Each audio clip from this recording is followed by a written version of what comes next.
I like, and I recommend hiring great SDRs into marketing to be your copywriters because they speak the language of the customer because they talk to them every day.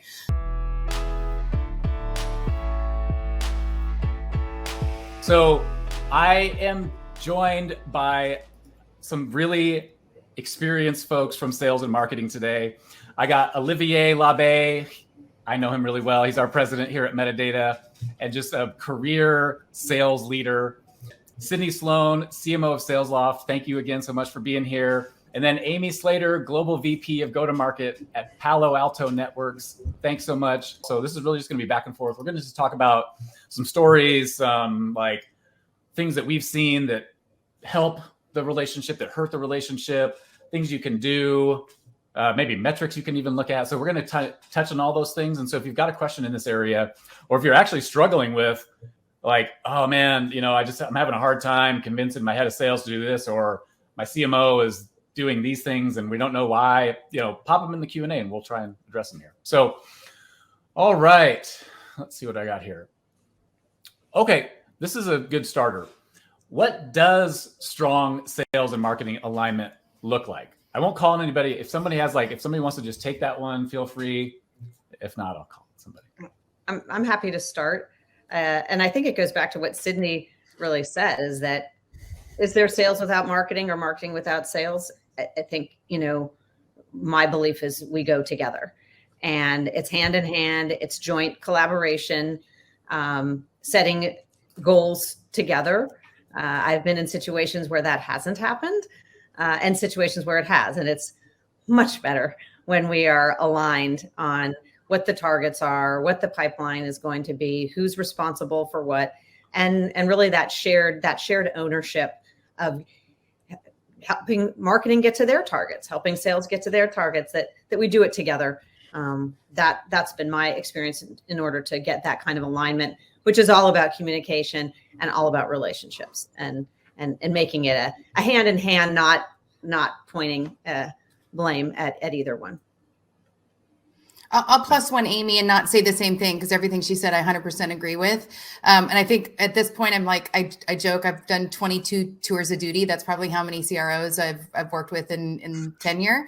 And I find that the ones where it really clicks, which is a handful, frankly, is where, first of all, it's not about leads. If a sales leader goes, oh, how many leads? Where's my leads? Like, if that's the first question, I'm like, ooh, this is not going to work. Because it's not about leads. It's about what's our strategy? How are we going to collectively work together to achieve that? And a great example is like, if you're going after a new market, are you building the plan together? How many, what do you need from a marketing perspective in terms of positioning and messaging and demand gen support, and how does that translate to the sales team that's going to be structuring it? Like, if we're collectively thinking about teams and pods as it relates to go-to-market segments, then we're going to be successful. And yes, 100% trust. Do I actually like this person? Are we the last two people at the bar at the end of the night? That's also a good signal. Yep. Olivier, anything to add? Yeah, I mean, I think it just boils down to making sure that there's an agreement about, what is the ICP, right? What are the personas that you want to target? What is the messaging you want to use with that? And so as long as the leaders, I think it starts with the leaders, the CRO and the CMO are aligned, I think things will work more effectively. But I've seen when there is, difficulties at the top, it's really hard for the company to be aligned if the leaders don't agree. And so I think it starts with the alignment of who we're going to target and what's our messaging. And then, you can dive into, the basics after that. Yeah, that's great. I mean, I think in my experience, a lot of it does, kind of what Sydney said. If they're starting with the leads, or if we're having just the tactical conversations or the execution conversations, that usually is a warning sign to me. And so also, I think for me, being able to have a strong relationship with the sales leader, because I'm usually a different personality type than my sales leader. Like I'm a little bit more timid. I'm more introverted. I'm not a very extroverted person. And so if my sales leader understands marketing and they appreciate it, and I can tell that from the very beginning, then usually I'm like, okay, we're going to be able to work something out. Like even if the alignment's not like crystal clear or strong right now, that we will be able to get there. And that really always starts with like, what do you think of marketing to begin with? And so, cool. What benefits do you get? So you got a strong sales and marketing alignment. What are the benefits? I mean, I think they're pretty clear, but I mean, to me, like you hit your goals more often. You're sharing goals. What else? Yeah, I mean, I think, benefits, first of all, you enjoy your job. I think, job satisfaction is so critical these days, especially when we see it, in this state that we've been in the last almost 2 years and great resignation, you hear things like that. If you have job satisfaction, you enjoy the people that you're with, you build that trust, like Sydney talked about, that's a huge benefit. You have happy customers. Customers can tell if sales and marketing isn't aligned. And so I think, having happy customers, if you're a publicly traded company, happy shareholders, happy employees, I just think it makes the experience that much better. And then the brand, then you have a healthy brand when that relationship is strong. And like I said, I've been in many situations where I've been a part of the evolution of sales and marketing alignment. And pretty much every company I've been to, you go through this evolution, especially when you bring in new people and new teams. And you can really see the growth and the learning. And it's learning the language. 10 to 15 years ago, I didn't know quite as much about marketing because I was just selling and that's all I focused on. As I got into roles where I was interacting more with marketing, I learned a new language. And so, byproduct benefit for me was increased learning and exposure to a new language that was something that I wasn't familiar with. I'd like to add two points. One is trust. I think there needs to be trust. Otherwise, the blame game is going to happen, right? You get to that board meeting and, you got the VCs asking why you're not hitting your targets. And then, salesperson will look at the, marketer and saying, the quality of the leads is not good. And then, the marketing leader might go to the CRO and say, well, your team sucks and they can't close deals, right? And so I think you need to be aligned at the top and there needs to be trust. Otherwise, I think it leads to massive issues. And I'll add, when you have shared goals and measurement, then it's two people solving one problem versus two problems and two teams. And so when you originally, Jason, were asking the question about revenue, I was ready to say 100%. And then you edited it. But I do believe that I'm responsible for 100% of the revenue. And the way that I think about it is marketing is responsible for pipeline created. And we look at that through all sources, which includes our inbound, our outbound, and our account executives. We're looking holistically at where is our pipeline coming from. And then our sales leadership is looking at pipeline coverage. They're working in the business on a day-to-day basis. Like, how do I hit my number this month, this quarter? And so when we have that partnership where we're looking at the same equation from two sides, then when we come collectively together, our goal is to, how do we help continue to solve problems, right? How do we get conversions going faster? If something's stuck, if one segment of the business is off, then how do we jointly solve those problems? And so it's a team effort. The other thing I would add is the added benefit is it's a small world, right? And how would I know the last 20 years of every seller I've partnered with, I've gone on calls with, is now going to be someone I get to reconnect with, or when I'm looking for my next, gig, that they're part of the equation. And so don't forget how small of a world this is, where marketers and sellers are living within. And so you want to have those strong relationships that you can count on into the future. Yeah, that makes a lot of sense. And, it makes me think about when you're talking about that shared goal, when they have the shared goal, it's really true, because when you don't have the shared goal, it's like you've got that handoff point in the middle and the marketer is just trying to march to that point, and then the seller's trying to march down even further, but nobody owns that right there. You know what I mean? And so then that starts to become like a point of contention or a point of argument, where Olivier was saying, like, sales can say up to here was bad, marketing can say from here on was bad, and then nobody's really right. And so when you do have that shared goal and you're both aligned on revenue, then you're working together. And like that handoff point just becomes a handoff point. That's not where the goals sit, but this is like, and then how can I make this better on both sides so that it does progress to revenues that I get my bonus as well. And so I like that a lot. All right. So let's see. Who's responsible for the alignment? Is it the CEO or is it sales and marketing leaders or is it somebody different? I'll start on this one. So Sangarvari just wrote a new book called Move, which is a go-to-market book, which I applaud because he really looked at like what are the new ways that we need to think about go-to-market. And in his view, he challenges the CEO to be the leader and who should keep them aligned. And I would agree with that. As the leader of the team one being the leadership team, you need to make sure your leaders are aligned. And that's just sales and marketing, but product and customer success. And so the more aligned your leadership team is, the more aligned your company will be. Nice. Completely agree with that.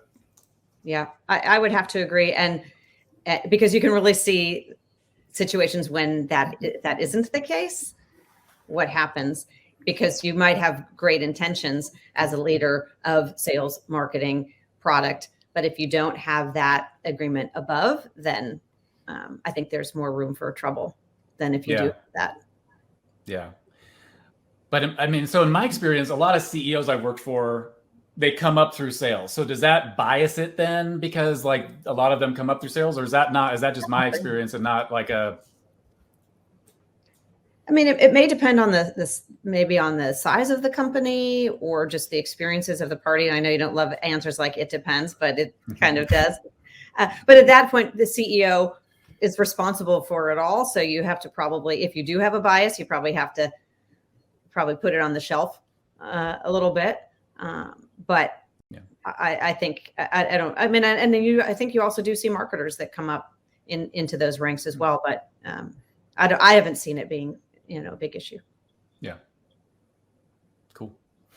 Okay. So let's get into a little bit of like how the misalignment happens. So what are some things that marketers or sellers or marketing leaders, selling leaders do that can tarnish their relationships with sales? And so, yeah. So what are our behaviors? What are some of the things that just turn the other group off or can actually create a wedge, build a wedge in between the relationship?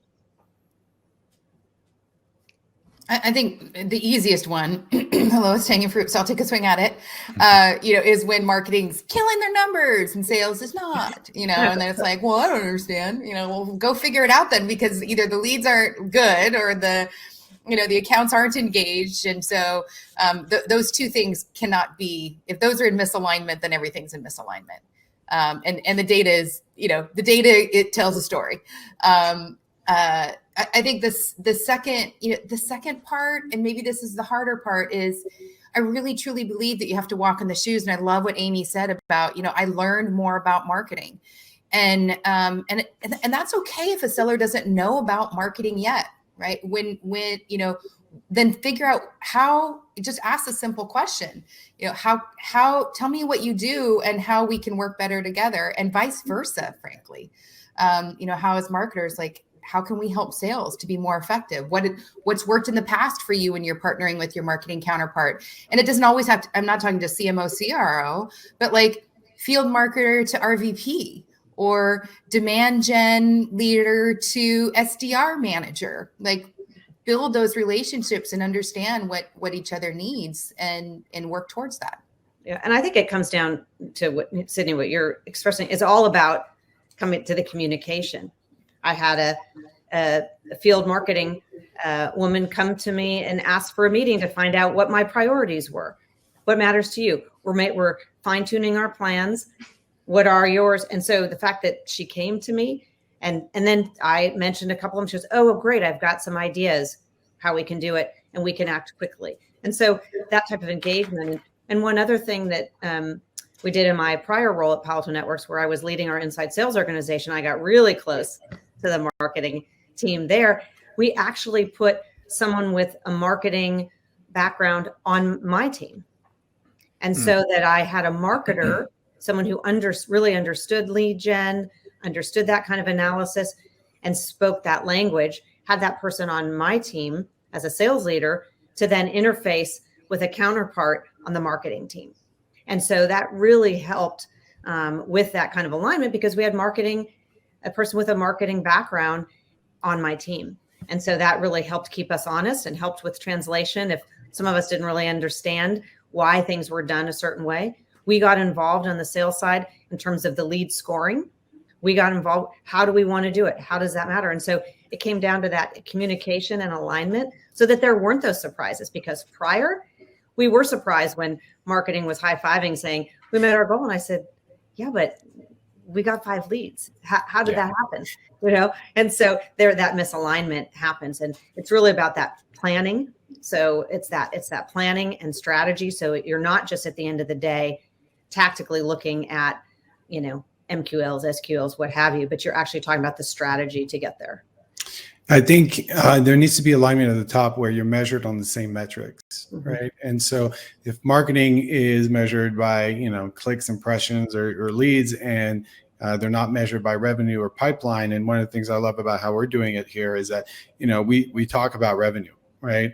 You're Jason, you're measured, part of your comp is measured on the revenue that you drive. And then, we don't call it, it's a revenue meeting that we have for all go-to-market people on a weekly basis. We don't call it a sales meeting. And so we try really hard to, get aligned at the top by saying, it's revenue, and we're all in it to drive revenue at the end of the day. And so you need to make sure that the goals of the executives are measured. If they're on the revenue side, that they're measured on the same thing.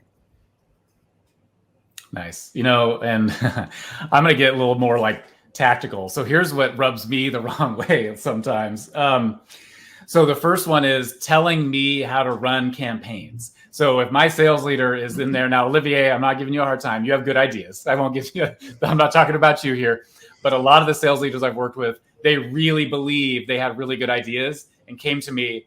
And then because of my whole thing about like just believing salespeople, I was like, well, maybe they're right. Maybe they're actually right. They're not right. They weren't right in those cases. So that's one of the things where I'm like, you do your job and then let me do my job. If I'm not doing well at my job, then maybe like wager in and like maybe tell me, like give me some advice or something like that. But kind of let me do me. We'll bring them in. And then like Sydney said earlier, just asking me for more leads. Like where are the leads? And it's like, let's talk about something deeper than that. And what I like about our kind of setup too here is we talk about leads, but that's not where I measure. We use it as a leading indicator. Do we have enough really up here to like matriculate down, given our historical rates, into opportunities and revenue? And so one thing, Jason, I'll kind of pile onto that for a second, that I think has worked really well, because you still want the sales leader to have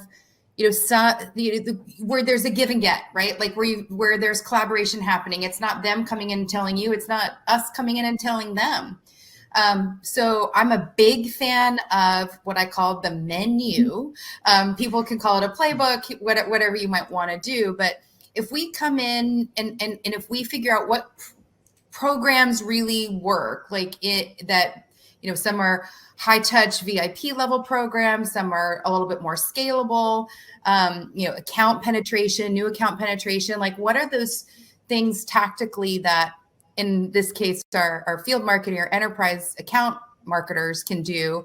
And then they come into the RVP and say, here's the menu. What do we want to do for your team this quarter? And oh, by the way, I only have $100 to spend. And some of these menu items are worth this much and some are worth that much. And so you're really figuring out what's going to work for that region.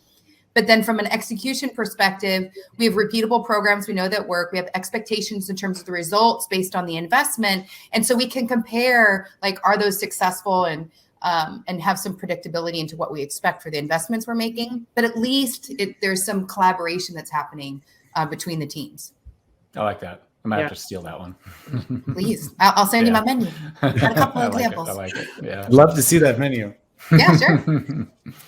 All right, let's talk about metrics, I guess, for a second. Like, can you measure, are there metrics that can help you understand if you have good sales and marketing alignment? And when I first came up with this question, I actually was like, I don't think so. But then when we met and talked a little bit, you guys opened me up, and I think there really are. So Olivia, I know you think about this a little bit. you had something to say, but yeah. Are there metrics that'll like help you understand, are you close or are you, far apart with your counterparts? Well, to me, the number one thing I'd look at is MQL to SQL conversion rate, right? Because marketing is being measured on MQLs, and the sales team is looking at how can I convert SQLs into opportunities. And so if your MQL to SQL conversion rate is 10%, you definitely need to look at your alignment, because it seems like marketing is engaging with people you don't want to talk to, or your sales team doesn't want to talk to. And so that is something that I think is critical. And so here we focus a lot on that, right? We definitely want to be above 50% from an MQL to SQL conversion rate, because that means that we're effective at engaging with the proper audience with the right message. Yeah, I was going to say conversion. I mean, and we look at in kind of on the sales side, you look at conversion actually in multiple places. Certainly the MQL to SQL, but then does it convert into an opportunity revenue? So we want to look at every junction point and look at conversion, but it absolutely starts with the MQL to SQL. That's the first and needs to be strong. And then as you go through the life cycle, we had meetings we called anatomy of a lead. But if you look at the life cycle of that, those different conversion points, does it convert to an opportunity? Does that convert into bookings and revenue? Nice. So I'm just going to prove that Amy and I completely agree, because I wrote the MQL, SQL, sorry, my camera. Absolutely 100% all the way through revenue, because you don't want to get a false indicator of a strong SQL to opportunity conversion, but then all those opportunities don't convert actually to revenue. And so you can go back and look at your lead sources and figure out why. Because, sometimes that happens where, sales reps and SDRs have great relationships, so they accept things that they know may not be high quality, or they need pipelines. So they add it even though it's not high quality pipeline. So let's just make sure we're not, the system's not fooling us. But the other thing that I would, if you're running an account-based strategy, that's also as another indicator. So what you just described absolutely is correct. But in an account-based world, what we also want to see is our coverage ratios and opportunities on tiers. So I'm looking at tier 1, tier 2, tier 3 accounts, however you segment them out. And do we have coverage and engagement on those accounts, and how many opportunities are open in the tiers? It also shows us where some maybe low hanging opportunities are. If we have high engagement on accounts with yet no conversion to opportunity. And so we can go look at those accounts, not just the metrics across the board, but we can get account specific and figure out what's going on in specific accounts. So that would be another shared dashboard that you could build. Like for instance, for our tier 1 accounts, we have 150, we've got 100% coverage, meaning all 150 accounts are engaged in marketing programs. And then we have 60%, 68% have open opportunities. So I'm good with that. That's a good conversion rate. Now let's look at tier 2s. Why don't I have that many opportunities and start to attack that? Yeah. Makes sense. I had a question for Sydney. So when you came up with your MQL scoring, did you talk to anybody on the sales side about that? Or is that something that you guys work together on the marketing front? We don't do MQLs. So, okay. How do you guys operate? We have engaged and qualified. And so engaged stay in is kind of warm accounts. And our outbounders can go in and pick them. We're working on making that more efficient right now. Our qualified opportunities are all what I would call hot leads. So they're just pricing requests and demo requests. And right now that conversion rate's like at 57% and generates 67% of net new business. So I want to continue to kind of dial up that conversion rate on the inbound. But I think it's still like something, Olivier, we could actually do better.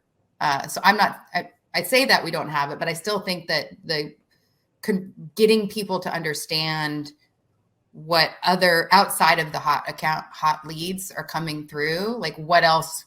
I'm like, there's things there we're not yet working. Like, how can we be more efficient and effective on working more of the engaged accounts?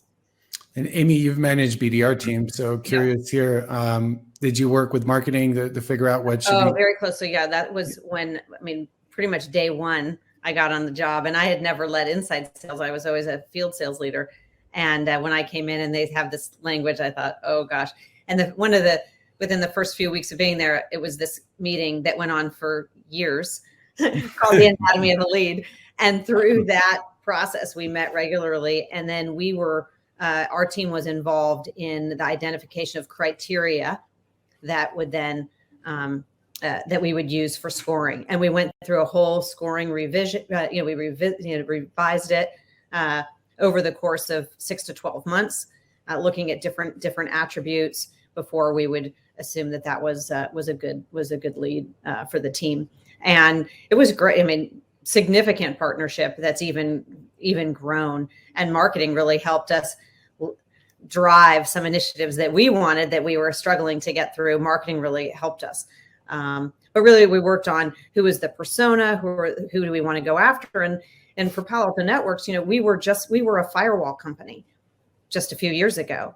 And now we've got, cloud and our, endpoint and all of the different aspects of our business. So we had to really look at who are the targets then based on the different businesses. And so it added another degree of complexity. It wasn't just that same buyer persona that we were going after. So we had to really take a new look at the various personas. And so sales was heavily involved in that with marketing. And then helping us, have a marketing kit. What do we give to the BDRs so that they know how to have the conversation? It's not enough. So we work very close with product marketing. That just wasn't enough just to have the right persona teed up for the BDR. What do they say? So they were very engaged with us in terms of scripts and all of that. Now, that being said, since the messaging usually comes from marketing, should the BDRs be rolling up to sales or marketing? That's one thing I find really interesting. So I'd love to hear your thoughts on that one. Yes. So they did not roll up to marketing, and they do not at Palo Alto Networks. We just have a very, very tight alignment. At times I thought that they were going to move. I'm biased just because they rolled into sales, into the inside sales organization. I think if you have a tight alignment with marketing, I can see it being in both places. But I think it's really important for BDRs to be very closely aligned to sales. So I have not experienced it in any other way. So I really couldn't speak to the other side. I do feel like it works given the level of engagement that we have with marketing. And I would say it depends. I mean, I've seen the pendulum swing, and I've had the full team. Right now I have our inbound team. I think from a marketing operations perspective, if you look at each as a channel, then you could still evaluate and measure even if the reporting structure doesn't go in. So you can look at the efficiencies in the ways that opportunities are created. So, treat them as channels. And if you have blended SDRs or if you have dedicated inbound, outbound. And then the other answer I always love is who cares the most, right? It's a tough job. It is a slog, right? Like you get a badge of courage honor when you do your 18-month tour as a BDR. So, most you think, and corporate bro agreed that the path then is into sales, but the path can also be into marketing, and that's okay. Because, they're great writers, or they like communicating, and they don't want the pressure of having to produce a number all the time, but that doesn't mean they're not good at what they do. Or they could go into customer success if they like the service side of talking to customers, but don't want the pressure of hitting a number. So I believe it creates many paths, and they're all good paths generally a starting point into a career, into a company. Yeah, I like that. I think, SDRs don't report into marketing here at Metadata, but the way I would think about it, I would welcome it, because to me, it would mean I can use these SDRs to actually hand off an even better, warmer lead to sales. And so I kind of think about it that way, but I've never had SDRs report to me actually. But we have such good alignment here that I can just call up our head of SDRs, Ashley, and just like, we just talk and like, hey, can you do this? You help me with this. And she reserves time to kind of support marketing as well as sales. And we kind of treat it as she's not a shared resource, but I feel like it sometimes, which is kind of Jason, nice. I recommend two things to our listeners who don't have BDRs in their team. And it's two things. One is get them involved in your content creation. They actually talk to customers all day long. So if you're not using some of those BDRs in your content curation ideation sessions or writing emails, I like and I recommend hiring great SDRs into marketing to be your copywriters because they speak the language of the customer because they talk to them every day. So that's one thing. The second is to make sure that you're listening to their calls and conversations and AE calls and conversations. So if you, whatever conversations platform you're using, use that as primary research. If you're not in the call, you can watch the calls. You can watch the good calls and you can watch the bad calls. And that is also a really good way to create amazing content. For the sellers on the call, send them to marketing. Hey, this was the best objection handling call that I've seen. Give it to your product marketers so they start writing it into the competitive battle cards. Like, so there's so much that marketing and sales can help educate each other and connect as it relates not only to demand gen, but our content strategy. Well, that's actually what we've done at Palo Alto Networks, Sydney. And it's a great point is that we've taken, when the BDRs are creating their own emails and we look at the success rate, we actually take those winning ones and give them to marketing and say, great, let's put this in a sequence and let other people. And so we actually, when you talk about metrics, Olivier, we look at the metrics as what are the winning sequences. And then most often, the BDRs will write it because they'll say the other ones have marketing speak. And so that's not what they want to read. And so they'll tweak it and then we can see where it's successful. And then we share that across. That's why that alignment is so important. And how do you measure winning? You said winning. What is? They actually get a phone call. They're able to schedule a call. So if they might send a cold email out, winning is they are able to set up a meeting, set up a call, a first call, and so that would then be considered a successful touch. Awesome. All right, we got 5 minutes left. I just noticed, and I'm going to flip over and try and take some Q&A. Looks like we've got a couple questions in here. Okay. First one, Mackenzie, thanks for sending this in. Do you have a stance on how teams should structure ops resources to better support alignment? I.e., should marketing ops report to marketing and sales ops report to sales, or, there's read more. Or should it be one shared resource, or does it matter? Well, I think now in many cases I'm seeing it, and it'd be interested, Sydney and Olivier and Jason, you're seeing revenue operations. So in many cases, there is a group now in different companies are evolving to have a revenue operation. So it's not separated in sales versus marketing. We do have today at Palo Alto, it's sales operations and marketing operations.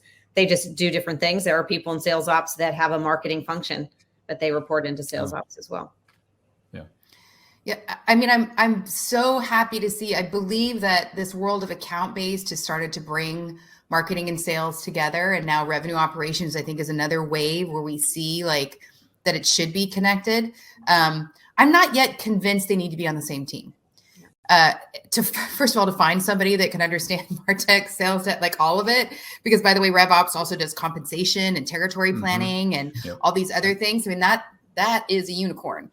But I do think having a shared approach to the critical buying processes, the customer journey, aligning on personas, data strategy, governance. So there's certain things where it crosses across the team that they all need to work on. So whether or not it's under the same leader or there's a shared working group, I think absolutely they need to work together. Yeah, and having come up through the ops world myself, I was in marketing ops pretty much my whole career. In marketing ops, we, at least in my experience where I grew up, we didn't focus much, if at all, on Salesforce. I didn't know how to use Salesforce actually really well because there were all these other technologies in MarTech that I had to know really well, like HubSpots and like all the other ones, Google Analytics, et cetera. And so that was for me, Sydney, I think what you were saying is like, it's a huge role if you try to do it all together. But I think what's interesting is a RevOps team, maybe where they're, you still have marketing ops people and sales ops people, but they're in the same team. I don't know. Like maybe that creates a little bit more alignment. Data, reporting, all that stuff can be shared. Yeah. Yeah. Cool. Okay. Let's see. 2 minutes left. We got time for another question. Oh my. Okay. Chelsea's question we is ask good. Chelsea's. Yeah, I know. Yes, I saw yes. that one too. What kind of advice would you give to a marketer trying to work with a sales rep or leader who has a perspective like corporate bro, who doesn't believe in marketing no matter how effectively you communicate and bring in pipelines? I say go where the energy is. And so, why waste time and effort if people don't want to partner when there are plenty of people that do? And when you partner with them, they'll be wildly successful, and the others will either have to realize and jump in, or you'll get a new leader to work with. Agree. I can't hear anything. Keep talking. So we're agreeing. We're agreeing. We're not. Okay, good. Okay. My headphones Yeah. just cut out. Okay, I can hear now again. I'm back on my speakers. Woo, that was scary. Anything else to add, Olivier? No, but I do like Ashley's question about effectively communicating the importance of marketing alignment with the sales team. So we had some issues in the last company I was at with sales marketing alignment. And one of the things that we tried to do to ensure that they could work more effectively together is we did some happy hours, right? Just realize that we're all human. We all have goals. Our metrics are different, they're different, right? So how are you measured is really important. So if you're a salesperson and you're trying to get more leads, and go talk to marketing team and say, like, how are you measured? And then you share how you're measured. And so if everyone realizes, we're all humans at the end of the day, we all have a goal. It might be a little bit different, but like, how can we help each other? And so oftentimes, people in the sales team don't go spend time with the marketers, and vice versa. And now that a company like ours is remote, it makes it harder. But you have to, if you're an executive in a company, you have to try to make that work. And so I think it's just spending time together and understanding how you're measured. And I think it even can go to when we were in a physical place, and someday maybe we all will be that way, but it's having marketing and sales on the floor together, so that you can run over to the desk and say, hey, what do you think about this? And even just from that physical structure of an organization in a building when we were, is making sure that you have that. That proximity is always helpful. But I do, kind of that happy hour idea and that integration. You can still do it virtually. We have our marketing teams driving spiffs. We did for the BDRs, so that they're putting their investment, not just coming out of a sales budget for spiffs, but the marketing team would provide spiffs as well. So creating that kind of incentive